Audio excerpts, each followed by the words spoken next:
Hello. I do lie for a living. I'm a very bad liar in real life. But what I wanted to do first and foremost, I'm going to read you like 2 pages out of this book, just so you understand why I lie, and so many of us. But it's the truth. Okay? I'm just going to read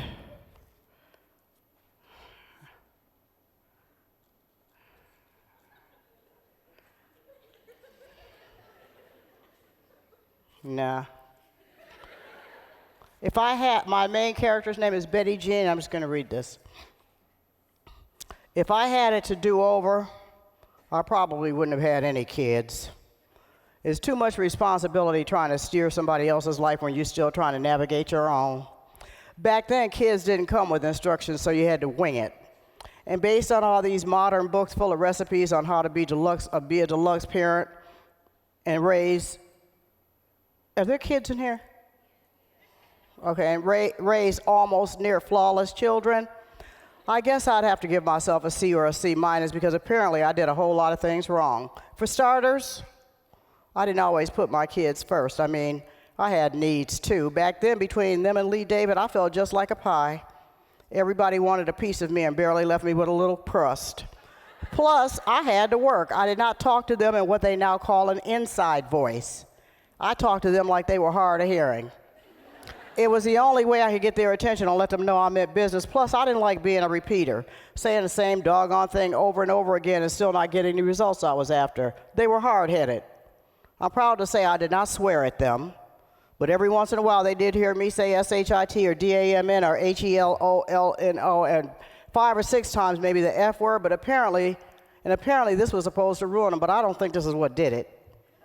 I also said no a lot because many of the things they asked for were unreasonable or ridiculous. Timeouts hadn't been invented yet, which is why if they obeyed me, I sometimes popped their little behinds.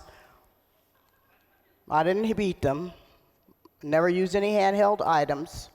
And again, it was because my kids were hard-headed, so I doubt if sitting on a little stool in the corner would have worked on them anyway. As a mother, you can't help but wonder where you went wrong and how much of your kids' confusion is your fault. I probably should have read to them more fairy tales and more often instead of just on my days off, their birthdays and Christmas. And it wouldn't have killed me to hug them every day instead of only when they did something that made me proud, which I hate to say was not all that often. And maybe I could have got down on my knees and said their prayers with them instead of standing in a doorway listening. Then tuck them in like they do in fairy tales, wish them sweet dreams, and kiss them on their foreheads, but I didn't. I won't lie. I wish Lee David and I could have been a little bit more like the Cosbys, that both of us had graduated from college and became professionals, that we lived in an upscale house in an upscale neighborhood, that our home was full of modern furniture, real art, and real plants, with a guest room we used for guests, that we went on cruises and needed passports in order to go to some of the places we traveled to, and went out to dinner where they have valet parking, that we had a car worth being valet parked. What I really wish was that we never had to suffer any incurable diseases. We laughed all the time and cried mostly at funerals. It would have been nice to have enough money left over to donate some. That our children would grow up and make us proud and we would die old and happy, but things don't always go as planned, especially if you didn't really have any. Which is probably why Lee Davis spent 39 of his 65 years lifting boxes at UPS, and I've spent 29 pressing a little button on thousands of doors and saying, "Room service." It doesn't matter anymore that it was once a 5-star hotel in Hollywood, because in 6 more years, I get to turn in my size 16 uniform and call it quits. And even though both of our pension checks and Lee Davis Social Security will keep us going, it won't be the same. I lived for those tips. And unfortunately, I'm the only one in my family who did not get a college degree. But I do believe that there's more than one way to get an education. I'm far from dumb. I watch CNN and listen to NPR, and I watch National Geographic Channel and nature programs, and I read every chance I get. Mostly novels because they take me away from all of the BS that might be going on around me, and it's a good way to escape my world and move in with folks I don't know. I don't like murder mysteries or whodunits because I don't need to read about death when I can go right down the street and see it. I don't like romance novels because you always know how they're going to turn out, and I am not interested in grown-up fairy tales because I know for a fact that life is hard and there is no guarantee you're going to have a happy ending. But I do believe that even if you make a left when you should have made a right, there's still time to make a U-turn and go in the right direction. 56 might be old to some folks, but I think I still have time to improve myself. I just want to have something besides kids and a husband to show for my life. Thank you. That's my main character. Her name is Betty Jean. I start every book with a question. Why are people so stupid? Why do we do such horrible things? Why can't we just all be happy and be in love? You know, mostly because I'm nosy. I wish everybody was happy, myself included. I wish our lives were full of bliss and just joy, but it's not like that. And so I usually start with people that I either don't understand or don't like. And I create them. And I give them a lot of my bad personality traits, which I have enough for quite a few novels. But I give them problems. I try at least to write about real characters who have real problems, and they try to solve them or resolve them in a realistic way. I try not to write about passive people because I find passive people to be boring, and they don't make for interesting characters, first of all. I believe that our lives are basically the quality of our lives are determined by how well we tackle our problems. And one way to be able to show that is by dramatizing them in a book, for me. And so, old Betty Jean here has got a daughter who's a crackhead, a husband who's suffering from the beginning stages of dementia. She's got a son who's a chiropractor who doesn't like the idea of being black, even though he is black. And then she's got another son who's in prison for, of course, a crime he claims he may or may not have committed. And my question was, what do you do when your life is interrupted and you were going in one direction and now something happens and you have to go in another one? I think that happens to a lot of us, doesn't it? You know, whoops, I'm pregnant. Oh, God, I can't sell my house. Oh, I'm getting foreclosed. I think that as a storyteller, I have an opportunity to be a magician, sort of. I get an opportunity to go inside of other people's hearts and minds, which is one of the reasons why I like to write in first person, because I get to stay out of it. I get to let my characters tell their stories, which is much more fascinating and intriguing to me, because one of the things that I find as a human being that I have less of is patience and tolerance. And writing is a way to get it. And especially by writing about people that are unlike myself, and people that I have very little patience with, or again, like I said earlier, people that I don't really understand. And so one of the things that I think a lot of us lack is compassion. We are quick to judge others, and even in a book, I can make my characters, which is why this book is called Who Asked You? Because I find that a lot of us do pass judgment and are super critical of each other and other people. But unfortunately, sometimes we don't take the same energy, or we don't take that mirror and hold it up and look at our own behavior. But we are quick to point out what other people are not doing or doing wrong.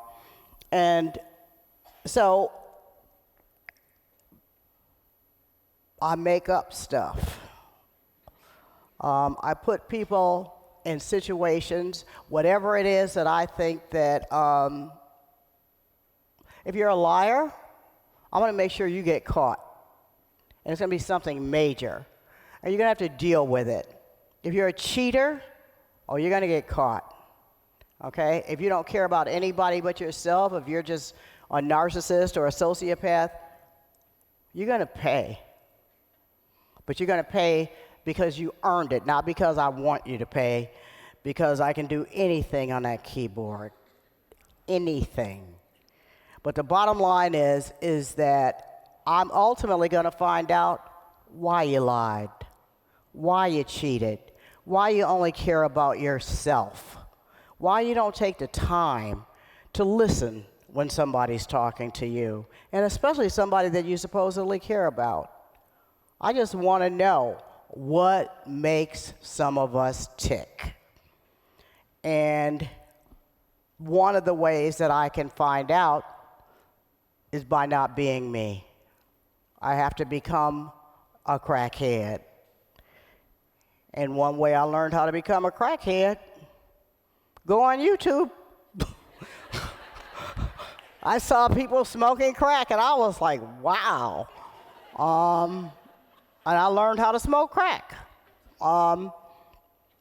But more than anything, that's just one example.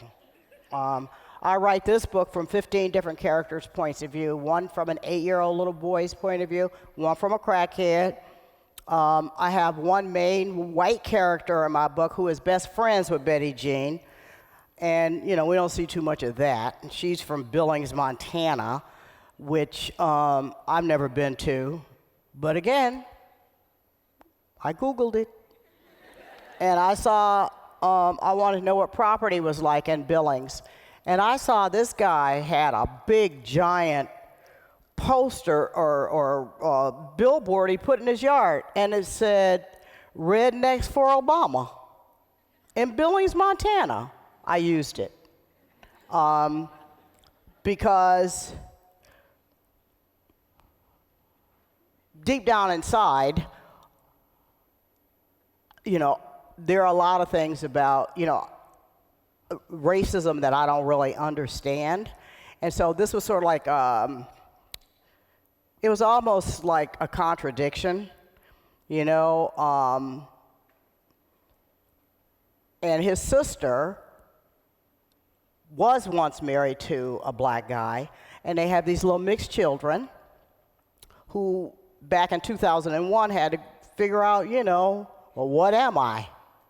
Who am I? And so, my family right now is a Rainbow Coalition. I got everybody in my family now.